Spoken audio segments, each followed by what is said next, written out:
এই মুহূর্তে খবর পাওয়া যাচ্ছে খাস কলকাতায় যে বেহালায় দুষ্কৃতী তাণ্ডবের ঘটনা, অবশেষে গ্রেফতার হলো একজন। প্রায় 24 ঘন্টা পর পেট্রোল পাম্পে তাণ্ডবের যে মূল অভিযুক্ত তাকে গ্রেফতার করলো পুলিশ। বুড়ো শিবতলায় আপনারা জানেন যে সেখান থেকেই যেখানে হামলার ঘটনা ঘটেছিল সেই বুড়ো শিবতলা থেকেই গ্রেফতার করা হয়েছে মূল অভিযুক্তকে। আবির দত্ত আমাদের প্রতিনিধি আরো বিস্তারিত বলতে পারবেন এই নিয়ে। আবির, আমি আরেকবার যোগাযোগ করার চেষ্টা করছি যে মূল অভিযোগ যার বিরুদ্ধে অভিযোগ তুলছিলেন যারা পেট্রোল পাম্পের আক্রান্ত কর্মী থেকে যাদের গাড়িতে ভাঙচুর চালানো হয়েছে সেই গাড়ি মালিকরা পর্যন্ত অভিযোগ তুলছিলেন, সেই মূল অভিযুক্তকে গ্রেফতার করেছে পুলিশ। এবং যেখানে এই হামলার ঘটনা ঘটেছে সিসিটিভি ফুটেজে যে হামলার ঘটনা দেখা যাচ্ছে সেই মূল অভিযুক্তকে গ্রেফতার করেছে পুলিশ। আবির দত্তর সঙ্গে যোগাযোগ করতে পেরেছি।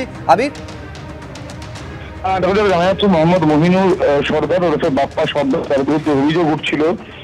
সেই বাপ্পা সর্দারকে ইতিমধ্যে গ্রেফতার করলো পুলিশ। অর্থাৎ বেহালা থানার পুলিশের তরফ থেকে আমরা দেখেছি তার বাড়িতে গিয়ে তল্লাশি চালানো হয়েছে সে আছে কিনা খোঁজ করার জন্য।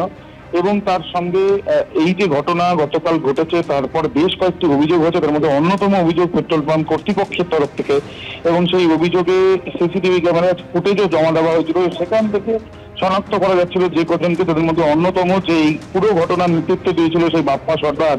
এবং ওই পেট্রোল পাম্পের পেছনেই একটি জায়গাতে সে থাকে, সেই বাপ্পা সর্দারকে ইতিমধ্যে কিন্তু গ্রেফতার করা হয়েছে। এবং তাকে গ্রেফতার করে তদন্তকারীরা জানার চেষ্টা চালাবেন যে এই যে হামলার ঘটনা, এতগুলো গাড়ি ভাঙচুর মারধরের ঘটনা, সেই ঘটনায় বাপ্পার সঙ্গী আর কারা কারা ছিল এবং এই ঘটনার পেছনে কারণটা কি।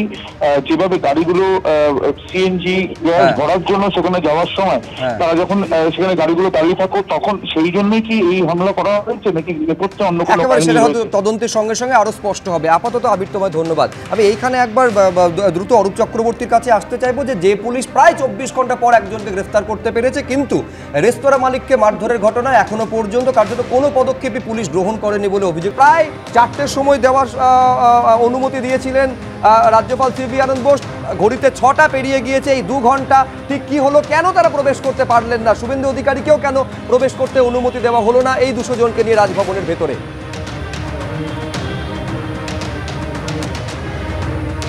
দেখো 2 ঘন্টা পার এবং রাজভবনে প্রবেশ করতে পারলেন না শুভেন্দু অধিকারী। আর কিছুক্ষণের মধ্যে কিন্তু শুভেন্দু অধিকারী এখানে ছিলেন একদম ব্যারিকেডের সামনে, কিছুক্ষণের মধ্যেই তিনি এখান থেকে চলে যাবেন। এবং তার আগে কিন্তু হুঁশিয়ারি দিয়ে গেলেন আবারও কিন্তু আইনের দ্বারস্থ হচ্ছেন, আদালতের দ্বারস্থ হচ্ছেন এবং আদালতের দ্বারস্থ হয়েই কিন্তু তিনি আবার এই ভিকটিমদের রাজভবনে নিয়ে আসবেন, এমনটাই কিন্তু তিনি বলে গেলেন। এবং তার বক্তব্য এখানে পুলিশ 144 ধারার কথা বলে দিয়ে কোনোভাবেই কিন্তু যারা ভিকটিম ছিল তাদেরকে ভেতরে প্রবেশ করতে দিল না। এবং শুভেন্দু অধিকারীর বক্তব্য তিনি চাইলে এই ব্যারিকেড ভেঙে বা ব্যারিকেডকে একদম টপকে ব্যারিকেড কোনোভাবেই কিন্তু তিনি ভেতরে প্রবেশ করতে পারতেন, কিন্তু আইন তিনি ভাঙেননি, কিন্তু আইনের মাধ্যমে আইনের দ্বারাই কিন্তু তিনি আবারও রাজভবনে আসবেন। এবং তার বক্তব্য যে রাজ্যপাল ইতিমধ্যেই রাজ্যের কাছেও রিপোর্ট চাইবেন যে কেন তাকে প্রবেশ করতে দেওয়া হলো না, এবং এই পোস্ট পোল ভায়োলেন্স নিয়েও কিন্তু রিপোর্ট চাইবেন, এমনটাই তিনি দাবি করেছেন। অন্যদিকে আরও একটা বিষয় বলে রাখি, একদম দুপুর 3টে থেকে ধরে রাখো যে এই পর্ব চলছে। দুপুর 3টে থেকে কিন্তু পুলিশের একদম পুলিশের 6 লাখ ছিল, চারিদিক ব্যারিকেড করে দেওয়া হলো। শুধু একটা ব্যারিকেড নয়, 2টো ব্যারিকেড, মানে একটা জায়গায় যেখানে আমি দাঁড়িয়ে আছি একদম ডালহৌসির দিকে, যেখানে এই রাস্তা দিয়ে যখন নর্থ গেটে যখন প্রবেশ করবে কোনো গাড়ি, একদম সামনে যেমন ব্যারিকেড রয়েছে আরেকটু পেরিয়েলি কিন্তু আরেকটা ব্যারিকেড। এইভাবে কিন্তু সমস্ত চত্বর গাড়ি থেকে যেখানে কোনোভাবেই যাতে প্রবেশ করতে না পারে সেইভাবেই কিন্তু পুলিশি ব্যবস্থা ছিল। নিঃসন্দেহে এবার আমাদের নজর থাকবে যে শুভেন্দু অধিকারী বলছেন রীতিমতন বিস্ফোরক শুভেন্দু অধিকারী শুধু নয়, এমনকি আইনের দ্বারস্থ পর্যন্ত বিরোধী দলনেতা হতে পারেন, এই সম্ভাবনাও জোরালো হচ্ছে। কিন্তু আমি আরেকবার শিবাশিস মৌলিকের সঙ্গে কথা বলবো। শিবাশিস, আমি দেখতে পাচ্ছি তোমার পেছনে সম্ভবত যাদের যাওয়ার কথা ছিল আজকে রাজভবনের ভেতরে রাস্তায় বসে পড়েছেন তারা।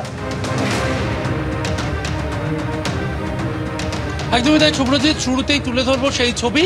আমাদের ক্যামেরা প্রতিনিধি প্রবীর সামন্ত যে ছবি তুলে ধরছেন, রাজভবনের সামনে আমরা দাঁড়িয়ে রয়েছি এবং অভিজিৎ দাস ববি ডায়মন্ড হারবারের বিজেপি প্রার্থী, তিনি ডায়মন্ড হারবার থেকে আগত যে ঘর ছাড়া বিজেপি কর্মী তাদেরকে নিয়ে বসে রয়েছেন এবং চারদিকে এখনো পর্যন্ত কিন্তু ব্যারিকেড করা রয়েছে 3 ঘন্টা।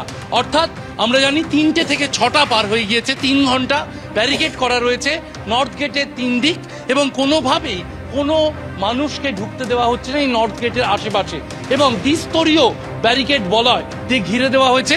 অভিজিৎ দাস আমার সঙ্গে রয়েছেন, আমি সরাসরি তার কাছে চলে যাব। অভিজিৎ দা, আজকের যে অভিজ্ঞতা, আপনি দীর্ঘদিন ধরে বিজেপির সঙ্গে যুক্ত, রাজনীতির সঙ্গে যুক্ত, রাজভবনে আসতে এভাবে দ্বিস্তরীয় ব্যারিকেড দিয়ে ঘিরে দেওয়া এর আগে অভিজ্ঞতা? না, আমার এর আগে কোনোদিন অভিজ্ঞতা হয়নি। গতকাল আমাদের শুভেন্দুদা বলেছিলেন যারা অত্যাচারিত বিভিন্ন জেলার তাদেরকে নিয়ে আজকে রাজভবনে অ্যাপয়েন্টমেন্টও করেছেন রাজ্যপালের সঙ্গে, অথচ আসতে আমাদের গাড়িকে আটকে ছিল। যাই হোক, এটা আমাদের গাড়িগুলোকে ছাড়া হয়, কিন্তু আমাদের এখানে এসে দেখি চারিদিকে ব্যারিকেড করা, এবং শুনতে পেলাম শুভেন্দুদাকে ওখানে আটকে রাখা হয়েছে। এই যে একটা ডেমোক্রেটিক সিস্টেমটাকে যে পুরো ডিস্ট্রয় করে দেওয়া, সেটা পশ্চিমবাংলায় না এলে বোঝা যায় না। এটাই হচ্ছে পিসি ভাইপোর পরবর্তী পদক্ষেপ শুভেন্দু অধিকারী যেমন বলেছেন, তারা আইনের দ্বারস্থ হচ্ছেন।